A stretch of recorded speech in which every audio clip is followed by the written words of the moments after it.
Matrices के अंदर ये जो लास्ट टॉपिक है हमारा कि इसी इक्वेशन को सॉल्व करना है ब्रैग का क्रैमर रूल्स। तो इसके अलावा इसके क्वेश्चन इस तरीके से भी आता है, find the solution set of the equation by using Cramer rule.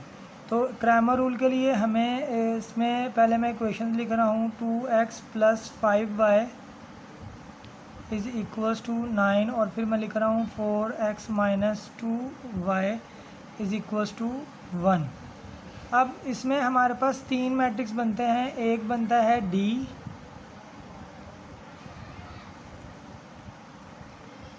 फिर बनता है dx,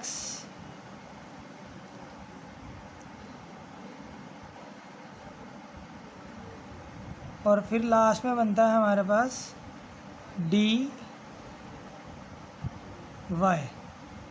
अच्छा, ये नेसेसरी नहीं होता कि आप D लिखें, आप A B C कोई भी वर्ड लिख सकते हैं, लेकिन नॉर्मली इसको D लिखा जाता है, तो मैं इसको इसलिए D से रिप्रेजेंट कर रहा हूँ। अच्छा, इन मैट्रिसेस के अंदर जो वैल्यूज़ आती हैं वो है D के अंदर आता है A1 A2 B1 B2, और D मैट्रिक्स में आता है आपके पास C1 C2 B1 B2, और यहाँ पर आपके पास आता है A1 A2 C1 C2। अब ये A B C क्या है, तो अगर हम इनके ऊपर चलते हैं इन इक्वेशंस पे, तो इस इक्वेशन को हम यूँ अगर लिखें A1x + B1y is equals to C1, और इस इक्वेशन को मैं लिख देता हूँ A2x + B2y is equals to C2। यानी इन वेरिएबल्स x और y के फ्रंट पर जो भी कोफिशिएंट या जो भी नंबर्स हैं वो x के साथ जो भी नंबर है वो A1 और A2 होगा, जो y के साथ हैं वो B1 और B2 होगा, और जो कांस्टेंट नंबर है वो C1 और C2 होगा। अब हम इनके अंदर इनकी वैल्यूज़ को पुट करेंगे। अब मैं D का मैट्रिक्स कंप्लीट कर रहा हूँ। तो A1 A2 के लिहाज से हमारे पास A1 बनता है 2 और A2 होता है 4, और B1 मेरे पास आ जाता है 5 और B2 आ जाता है -2। अब मैं D की बात करूँगा dx की, तो dx में मेरे पास C1 आता है 9 और C2 आता है 1, और B1 आता है 5 और B2 आता है -2, और लास्ट में अब dy की हम बात कर रहे हैं, तो dy में मेरे पास A1 आ जाता है 2 और A2 आ जाता है 4, जबकि C1 आता है 9 और C2 आता है 1। इसके बाद हमें जो मेन चीज़ करनी है, जो इसका फॉर्मूला होता है वो होता है x को फाइंड करने के लिए x is equals to determinant of dx divide में आता है डिटर्मिनेंट ऑफ d। इस तरीके से y को फाइंड करने के लिए हमारे पास आता है determinant of dy divide by determinant of d।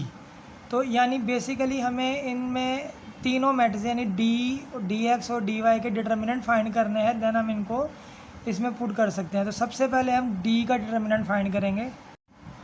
अब मैं d का डिटर्मिनेंट फाइंड कर रहा हूँ, तो मेरे पास जो d मैट्रिक्स था वो था 2 4 5 -2। तो डिटर्मिनेंट के लिए जैसे हम कर चुके हैं कि a ने d से मल्टीप्लाई होना है, देन -b × c होगा, यानी 2 × -2, और साइन जो माइनस का आता है, डिटर्मिनेंट में हमेशा माइनस का साइन आता है, और 4 × 5, तो ये हो जाता है मेरे पास -4 और -5 4 द 20। तो मेरे पास डिटर्मिनेंट ऑफ d आ गया -24। क्योंकि ये भी अब 0 के इक्वल नहीं आ रहा है, तो इसलिए मैं आगे फर्दर इसको सोल्व कर सकता हूँ। अब मैं dx का डिटर्मिनेंट फाइंड करूँगा।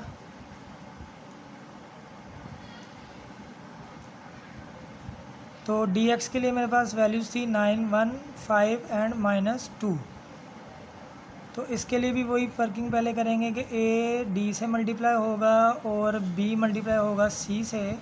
यहाँ पे a की वैल्यू है 9 -2 और -1 × 5, तो ये हो जाएगा माइनस का 18 और ये आ जाएगा माइनस का 5 जो इक्वल हो गया माइनस का 23, यानी डिटर्मिनेंट ऑफ डी एक्स आ गया -23। इसमें एक बात याद रखिएगा, डी एक्स और डी वाई के डिटर्मिनेंट अगर ज़ीरो आते हैं तो उसमें कोई प्रॉब्लम नहीं है, हमारे पास डी का डिटर्मिनेंट ज़ीरो नहीं आना चाहिए।